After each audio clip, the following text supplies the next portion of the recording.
الحمد لله رب العالمين والصلاة والسلام على رسوله الكريم أعوذ بالله من الشيطان الرجيم بسم الله الرحمن الرحيم محترم خواتین اسلام اور طالبات اسلام، اللہ تعالیٰ آپ سب پر اپنا کرم فرمائے۔ عالم انسانیت ہی کا نہیں، امت مسلمہ کا بھی مستقبل خواتین سے وابستہ ہے۔ اللہ تعالیٰ نے خواتین کے سپرد جو کام کیا ہے وہ غیر معمولی ہے، اور اسی لیے اسلامی تعلیمات میں خواتین کو فیور کیا گیا ہے، پلڑا خواتین کا جھکتا ہے۔ اللہ تعالیٰ نے اپنی بندیوں کے لیے بہت ساری آسانیاں اور آسائشیں فراہم کی ہیں۔ فیمنزم کی تحریک کو رہنے دیجیے، حقیقت یہ ہے کہ اسلام نے خواتین کا جو مقام و مرتبہ اور رول مقرر کیا ہے وہ انسانیت کے ماتھے کا جھومر ہے، اور خواتین کے لیے فخر کرنے کا مقام ہے۔ مجھے خوشی ہے کہ طالبات، اساتذہ، خواتین اساتذہ آج میری گفتگو کی مخاطب ہیں۔ آج 16 دسمبر 2023 ہے۔ سقوط ڈھاکہ اور سقوط مشرقی پاکستان کے سانحے کو ٹھیک 52 سال پورے ہو گئے ہیں۔ پاکستان 52 سال متحد بھی نہیں رہا، صرف 25 سال بلکہ 24 سال رہا۔ تو 24 سال کا ساتھ اور 52 سال کی جدائی، 76 سال کی یہ تاریخ ہے۔ اور اگر بات کی جائے بر صغیر کی، جنوبی ایشیا کی، تو یہ صدیوں کا عمل ہے۔ اس عمل کے نتیجے میں پاکستان بنا تھا۔ پاکستان کسی سیاسی جدوجہد یا کسی اور عمل کا نتیجہ نہیں ہے، یہ تاریخ کا ناگزیر اور حتمی جو سفر ہے اس کی ایک کڑی ہے۔ بر صغیر کا آزاد ہونا، دو ممالک کا تشکیل پانا، ہندوستان اور پاکستان، پھر پاکستان کا دو حصوں میں بٹ جانا، یہ سب تاریخ کے ایک تسلسل کا نتیجہ ہے۔ مشرقی پاکستان کی علاقی کا دن جب آتا ہے تو عموماً تو اسے یاد ہی نہیں کیا جاتا، اور رسماً جو کچھ یاد کیا جاتا ہے تو ایسی فضا بنا دی گئی ہے کہ جس میں آدمی اگر بولے تو یہ بولے کہ ہماری غلطیوں کا نتیجہ بنگلہ دیش کا قیام ہے، ہماری خطاؤں کا نتیجہ پاکستان کا دو ٹکڑوں میں تقسیم ہونا ہے، ہم نے فلاں غلطیاں نہ کی ہوتی تو وہ حصہ الگ نہ ہوتا۔ اور اس وقت جو مقبول بیانیہ ہے وہ تو یہ ہے کہ بنگالی بڑے عقل مند تھے، دانش مند تھے، دلیر تھے، انہوں نے بہت جلدی سب چیزوں کو تسلیم کر لیا، سب چیزوں کو سمجھ لیا، اور انہوں نے اپنی راہ جدا کر لی۔ اور ہم وہ ایک بڑے بدبخت لوگ ہیں جو الگ نہیں ہو سکے، معلوم نہیں ہے کہاں سے الگ نہیں ہو سکے۔ یہاں ایک اور بات عرض کر دوں، چونکہ طالبات بیٹھی ہیں اور انہیں تاریخ کا اور حالات کا کم ہی علم ہوگا کہ ایک مشہور اور مقبول اور تقریباً طے شدہ بیانیہ یہ ہے کہ 1947 میں پاکستان ہندوستان کے بٹوارے کے نتیجے میں قائم ہوا. ہندوستان کوئی ملک تھا جو بٹ گیا اور پاکستان بنا. یہ بیانیہ تو ہندوستان کے قوم پرستوں کا ہے. اچھا، قوم پرست بھی سمجھ لیجئے. پاکستان میں تو قوم پرست کو کہا جاتا ہے جو علاقائیت کا قائل ہو اور پاکستان کے اوپر اپنی علاقائی شناخت کو حاوی کرنا چاہتا ہو، بلکہ پاکستان کو مٹا کر اپنی علاقائی شناخت کی بنیاد پر کوئی سیاسی شناخت چاہتا ہو، وہ قوم پرست کہلاتا ہے. ہندوستان میں اس کے بالکل برعکس ہے. ہندوستان میں قوم پرست سے کہا جاتا ہے جو ہندوستانی قومیت، بھارت ماتا کی دھرتی، اس کا پجاری ہو، اس کا پرستار ہو، اس کا حامی ہو، وہ قوم پرست ہے. اور جو صوبوں یا علاقوں یا لسانی بنیاد پر اپنی شناخت کو اہمیت دیتا ہے وہ ریجنلسٹ ہے، علاقہ پرست ہے، علاقی پسند ہے، لیکن وہ قوم پرست نہیں ہے. قوم پرست ہندوستانی قومیت کے حامیوں کو کہا جاتا ہے. یعنی ایک ہی خطے میں دو الگ بیانیے. ہندوستان نے یہ بیانیہ پھیلایا اور پاکستانیوں نے بڑی ایمانداری کے ساتھ، بڑی عقیدت کے ساتھ سے قبول کر لیا کہ ہندوستان ایک ملک تھا جو جناح صاحب یا مسلم لیگ یا مسلمانوں کی ہٹ دھرمی کی وجہ سے دو ملکوں میں تقسیم ہو گیا، اور اس کا نقصان یہ ہوا کہ بر صغیر کی طاقت تقسیم ہو گئی اور بر صغیر میں مسلمانوں کی طاقت بھی تقسیم ہو گئی، وغیرہ وغیرہ. پورا ایک پیکیج ہے. میں ان سب سے کلی اختلاف کرتا ہوں، چاہے میں اختلاف کرنے والا اکیلا ہی رہوں. برصغیر جنوبی ایشیا کبھی ایک ملک نہیں رہا. یہ ملکوں، قوموں، گروہوں، مملکتوں کا مجموعہ تھا. 20ویں صدی سے پہلے ملک اپنی مستقل سرحدیں نہیں رکھتے تھے. جہاں تک بادشاہ یا مرکزی حکومت کی طاقت ہوتی تھی وہاں تک ملک پھیل جاتا تھا. وہ طاقت کمزور پڑتی تھی تو ملک سکڑ جاتا تھا، اور بعض دفعہ داخل لڑائیوں کی وجہ سے ملک تقسیم ہو جاتا تھا. کوئی مقدس سرحد نہیں ہوتی تھی، اسی لیے جغرافیہ مسلسل بدلتا رہا. آج جو ملکوں کا جغرافیہ ہے یہ 20ویں صدی کا قصہ ہے. جنگ عظیم اول اور دوم کے بعد کا قصہ ہے. شاید ہی کوئی ملک ایسا ہو جس کی موجودہ سرحدوں کو 100 سال ہو گئے ہوں. سرحدیں گھٹی ہیں، سرحدیں بڑھی ہیں. اب البتہ اقوام متحدہ کے ضابطے کے مطابق بین الاقوامی سرحد کی ایک اصطلاح ہے کہ یہ سرحد بین الاقوامی ہے اور اسے مقدس سمجھا جائے، مقدس جانا جائے. حقیقت اس کے برعکس ہے.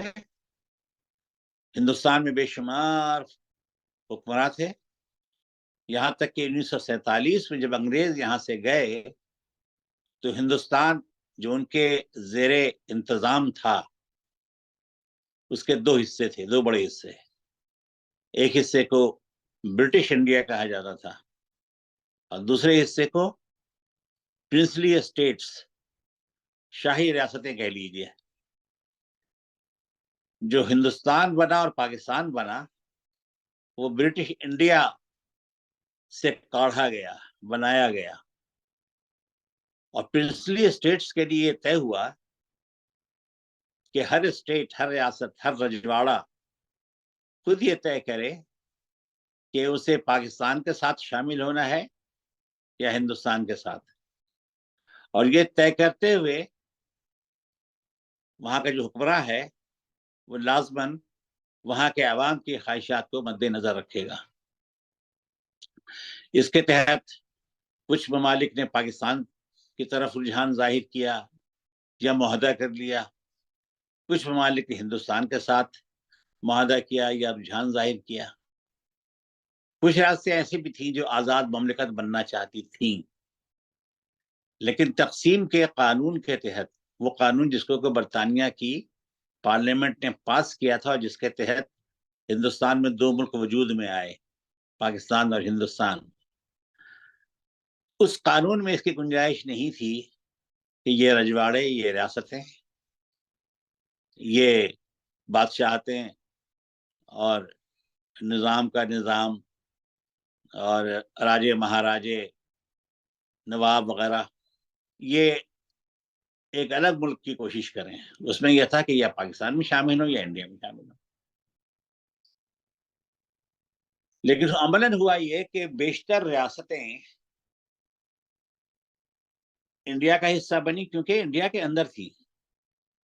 جو سب سے بڑی ریاست تھی حیدرآباد دکن کی، سب سے مالدار اور سب سے بڑی ریاست، وہ آزاد رہنا چاہتی تھی یا پاکستان کے ساتھ شامل ہونا چاہتی تھی، لیکن ایسا نہیں ہو سکا کیونکہ چاروں طرف سے ہندوستانی علاقے تھے، سمندر انہیں نہیں ملتا تھا۔ اور دوسری بات یہ کہ وہاں حکمراں تو مسلمان تھا لیکن رعایا غیر مسلم تھی۔ ہندوستان نے وہاں فوج چڑھا دی اور اس کو اپنے ساتھ ملا لیا، یہ کہہ کر کہ یہاں کے تو اکثریت ویسے ہی ہندو ہے اور سمندر تو ملتا ہی نہیں ہے اس کا، نہ کوئی اور ملک اس کو ملتا ہے، تو ہندوستان کے اندر کا حصہ ہی الگ کیسے ہو سکتا ہے۔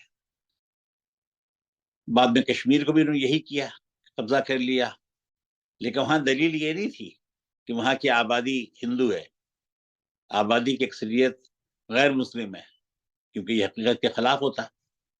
وہاں انہوں نے اپنی فوج اتار کر وہاں کے راجا سے ایک عارضی الحاق کی دستاویز پر سائن کروا لیا، اور یہ اس کو وعدہ کیا کہ جب جنگ کی کیفیت، اس وقت ایک کشمیر کی جنگ چل رہی تھی، شروع ہوئی تھی بلکہ، کہ بعد میں پھر اس کو سیٹل کریں گے کہ یہ کہاں شامل ہوگا کشمیر۔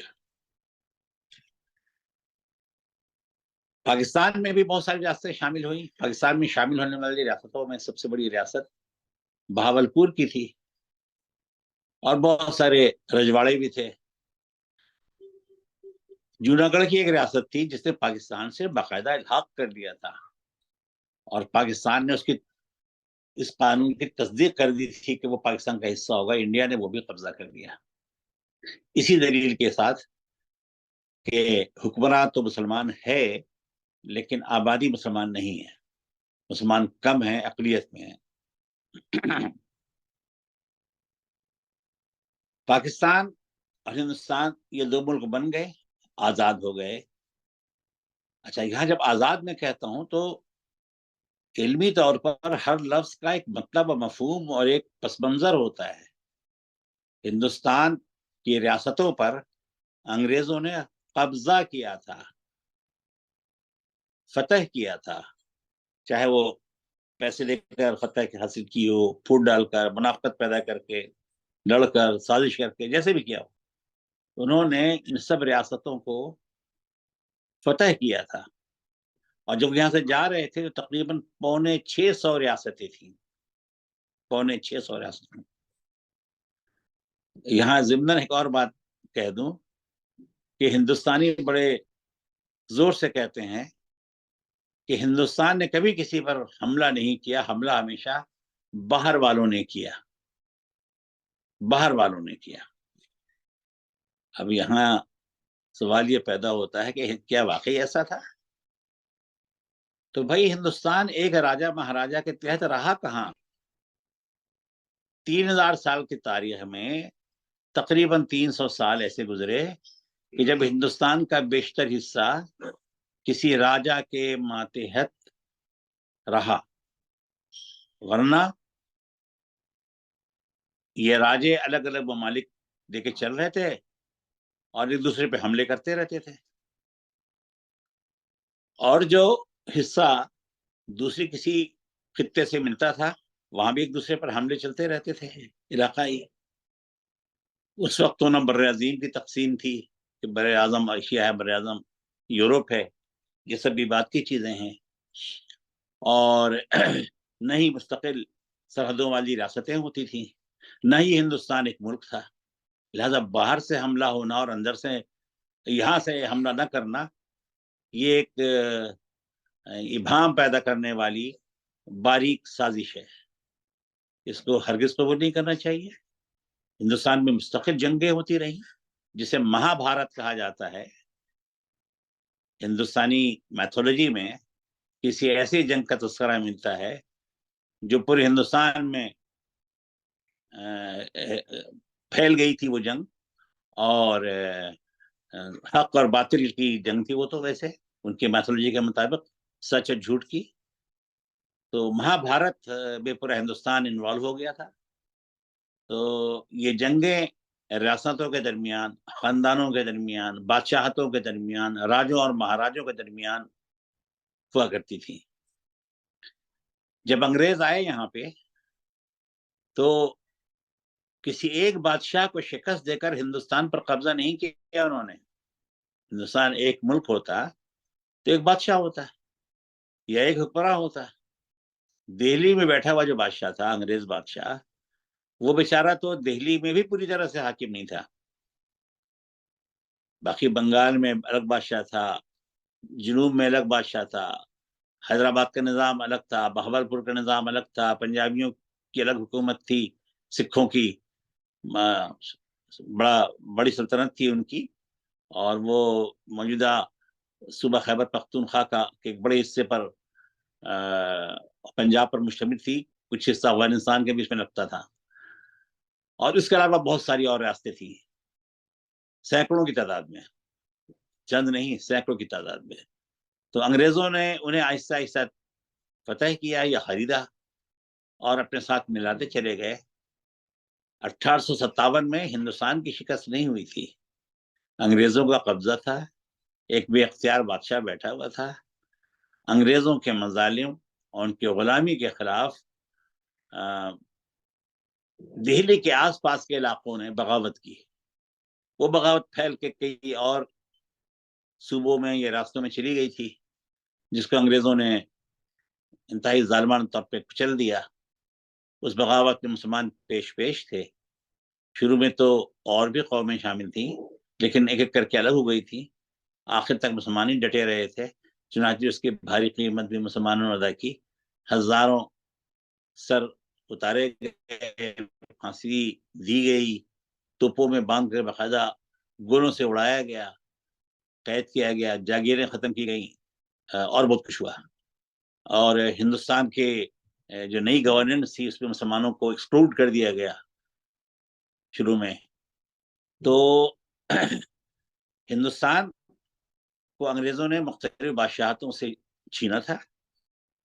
تو ہونا یہ چاہیے تھا کہ جب 1947 میں وہ جا رہے تھے تو جس ترتیب سے اور جس نقشے کے مطابق انہوں نے ہندوستان کو ہتھیایا تھا، اسی نقشے کے مطابق وہ واپس کرتے۔ مطلب پنجاب الگ تھا، سندھ الگ تھا، بہاولپور الگ تھا، اور جنوبی ہندوستان الگ تھا، میسور کا علاقہ نظام کا الگ تھا، اور جہاں جہاں الگ الگ ریاستیں تھیں، تو ان ریاستوں کو الگ الگ آزاد کرتے اور ان پہ چھوڑ دیتے کہ وہ ملک بناتے ہیں یا اتحاد کرتے ہیں، یہ کیا کرتے ہیں۔ لیکن یہ کام انگریزوں نے نہیں کیا، اور اس کا فائدہ کچھ شاطروں نے اٹھایا یہ کہہ کر کہ ہندوستان ایک ملک تھا، انگریزوں نے سازش کی اور مسلمان اور مسلم لیگ اور جناح صاحب اس میں استعمال ہوئے یا شامل ہوئے۔ اس طرح ہندوستان کی قوت بڑھ گئی، اور مسلمانوں میں بھی یہ، خاص طور سے پاکستان کے مسلمانوں میں یہ بات پھیلائی جا رہی ہے کہ اگر مسلمان ایک ہوتے ہندوستان بھر میں تو اتنے کروڑ ہوتے، بہت بڑی قوت ہوتے، یعنی کہ اگر وہ 70 کروڑ ہوتے تو ایک